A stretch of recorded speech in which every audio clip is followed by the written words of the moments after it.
కూకని పెట్టి అక్కడ తీసుకో అన్నోడిని నువ్వు అట్టగా నేను సెంటర్ పెట్టను ఉన్నది పీకి పారేస్తాను ఓన్లీ ఆన్లైన్ లోనే చేసుకో అంటే ఏం సంస్కారం? ఇప్పుడు మొన్న కూడా ఏదో తీసుకొస్తున్నారంట కదా, ముడుపులు కట్టాలంటే పత్రాలు తీసుకోవాలంట.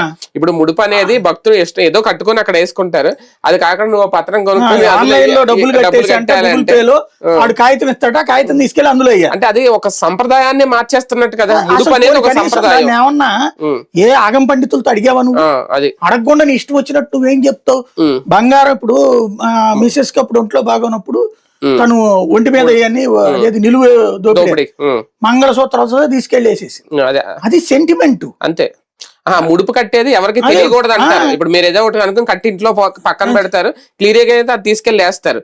అది తప్పి అది పట్టుకెళ్ళి కౌంటర్లో ఇచ్చి ఒక పత్రం తీసుకొని అది అక్కడ సెంటిమెంట్ పోతుంది కదా. ఏందో ఆధ్యాత్మిక సెంటిమెంట్ కి విరుద్ధమైన డెసిషన్ ఎలా చైర్మన్ గొప్పగా చెప్తున్నారు, గొప్పగా చెప్పుకుంటున్నారు. అదే కదా. మిగతా అది సరే, లడ్డు గురించి ఓకే, అది నీ ప్రయత్నం ఏదో, అది రాజకీయం అర్థం అవుతుంది, చేసుకుంటారు. ప్రధానమైనటువంటిది ఇంకోటి, అప్పుడు బ్రేక్ దర్శనాలని టైం మార్చాడు ధర్మ 10:30 11 పెట్టి. బ్రేక్ దర్శనం అంతకుముందు నేను అక్కడ ఎన్నో వేలుగా చేశాను, ప్లస్ అదంతా తెలుసు కదా, అనేక సార్లు వెళ్ళాం కదా. ఇదివరకు బ్రేక్ దర్శనం అంటే మనం లెటర్ పట్టుకుని పోయిన తర్వాత స్వామివారి పాదాల ముందు నుంచి వస్తాం, మెయిన్ గర్భం దగ్గర